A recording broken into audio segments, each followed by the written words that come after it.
Good morning, students, once again. Today we are going to study mathematics, and in the topic we are going to look at in mathematics is surface area of a cone. Surface area of a cone. You are familiar with cone already, right from your primary 6. You were taught about cone, the shape of a cone in your JS 1. Today we are going to look at how to find the surface area of a cone. Before we move on, we have some formulas here to use to show you that. Formula for curve surface area of a cone is pi radius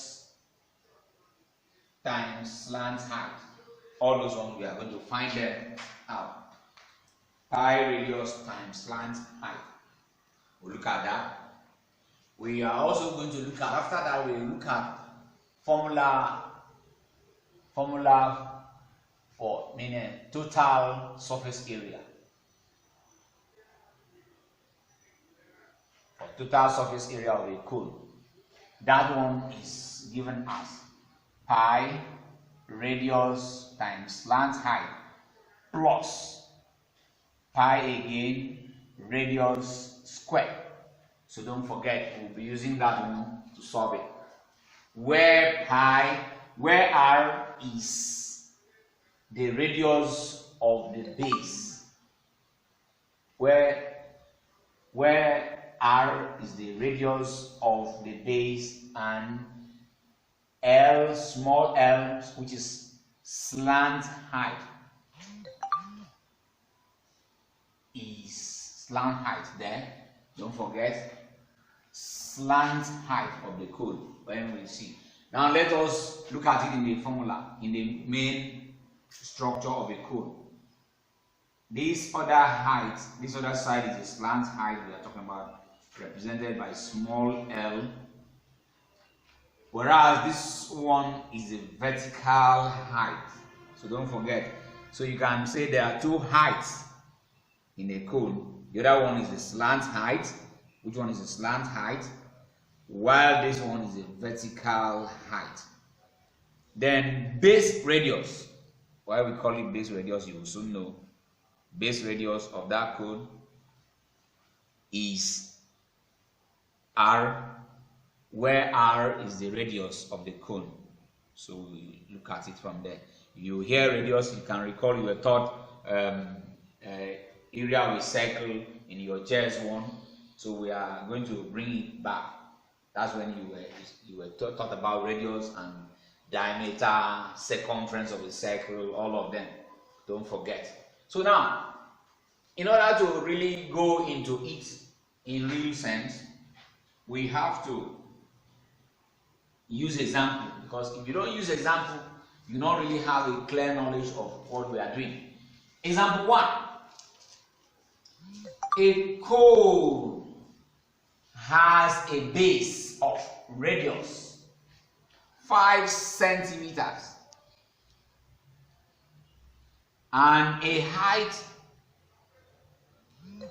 of 12 centimeters. It is not slant height this time. It's not slant height, the vertical height.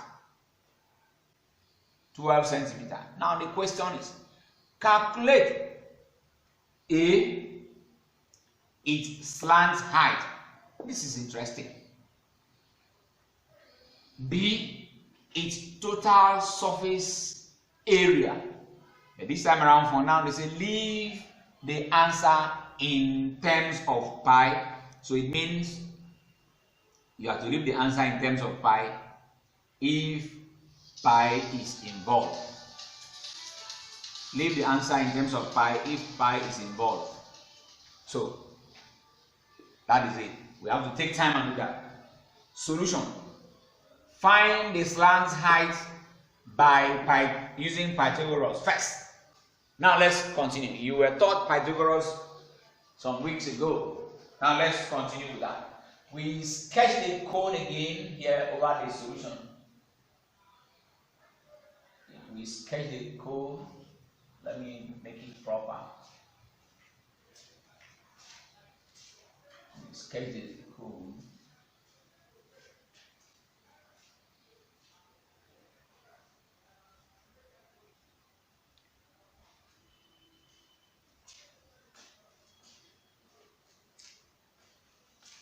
Look at the board.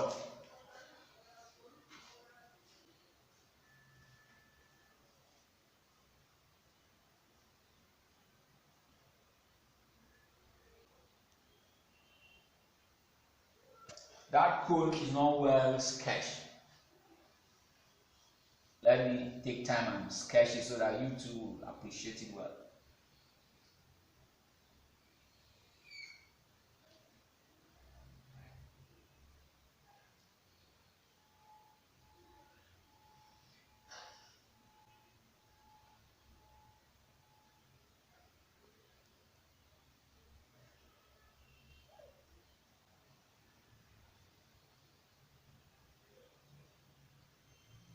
Okay, we are going to find the input slant height here.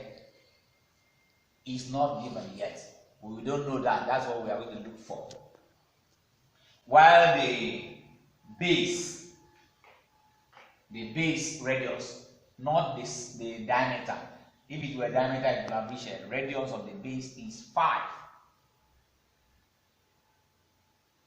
cm. So you are asked to find the slant height. Remember, we are not going to waste time here. We are not going to spend too long time here on this one because you know, I taught you this how to find by Pythagoras. We now say slant height is equal to slant height raised to power 2. Remember, is equals to slant height is the hypotenuse now. Hypotenuse, remember when hypotenuse is not given, you add the other two sides that are given and then find their square. Don't forget that. So in this case, I will just move straight by saying 5 raised to power 2 plus 12 raised to power 2. That one is what we learned already. So this is equals to 5 times 5 plus 12 times 12. Look at that. You were taught that, so we wouldn't delay here. 5 times 5 will give you 25. Have you seen that? If you check your timetable again, 12 times 12 give you 144.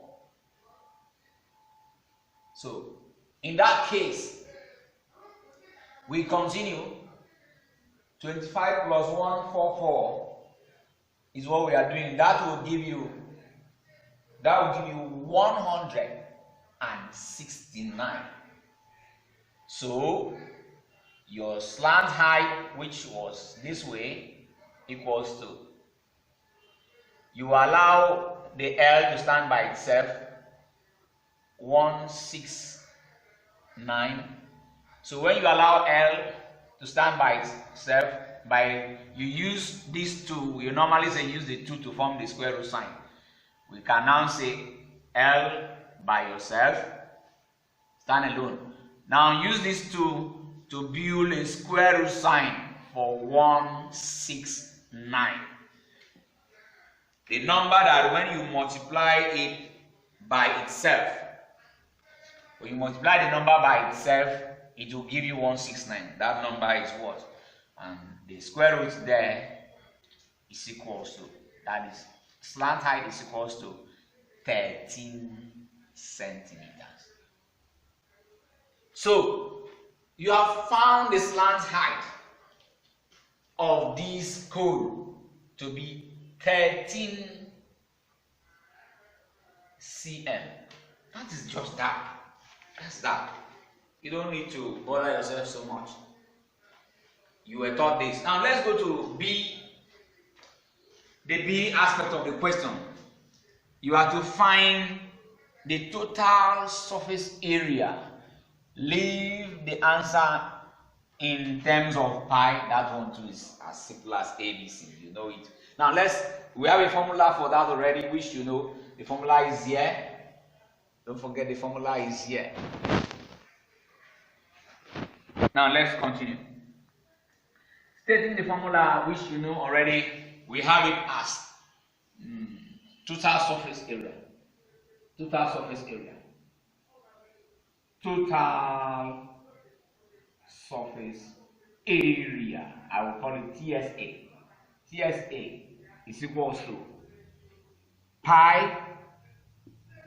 Don't forget, TSA is equal to pi times slant height plus pi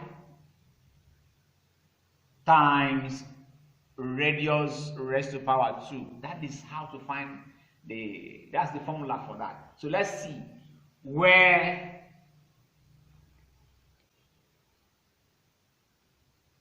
R, because they say live in terms, where R is equals to what? Where R is equals to what? Remember, R here was 5, the radius. Where R is equals to 5, where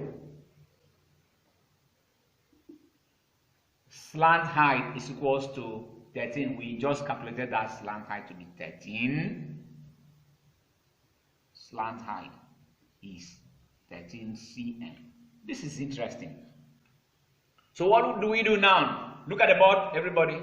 Look up. Now, we are simply going to put this inside the formula. Put them where you have it. Don't forget pi, which is not given. We are to look for that. So what is happening again? Times radius is 5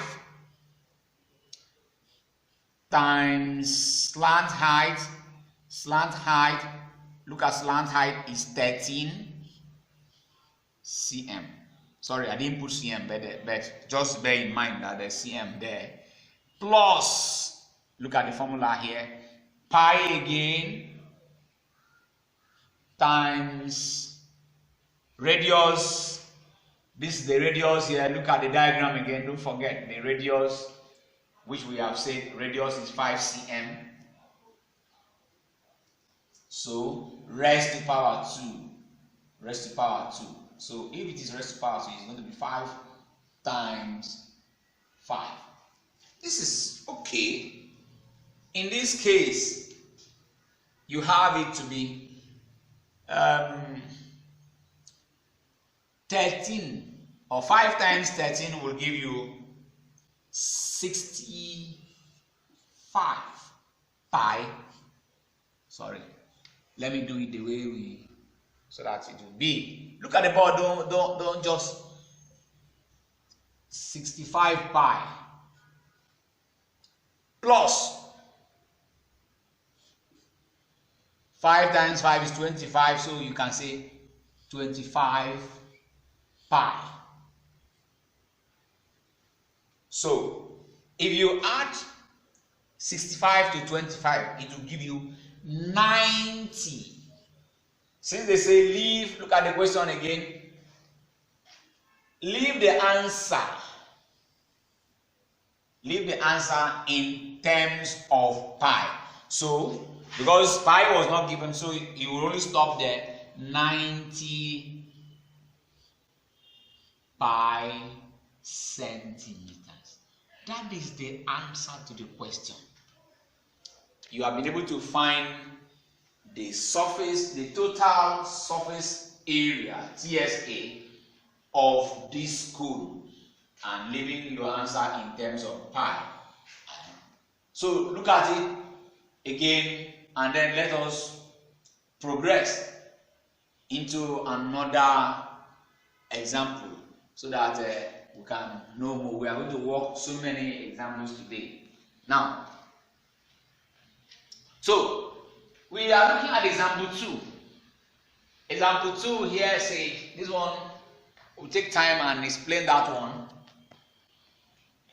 Say a sector of a circle of radius 10 centimeters and angle 216 degrees is bent or is folded, you want to call it, to form a cone. A sector is folded to form a cone. Now the question is, find the radius of the base of the cone. It looks difficult but very simple. By the time we finish it, you just do your own self, what we call TI. Now look at the board. B. Find the curved surface area of the open cone. That is it.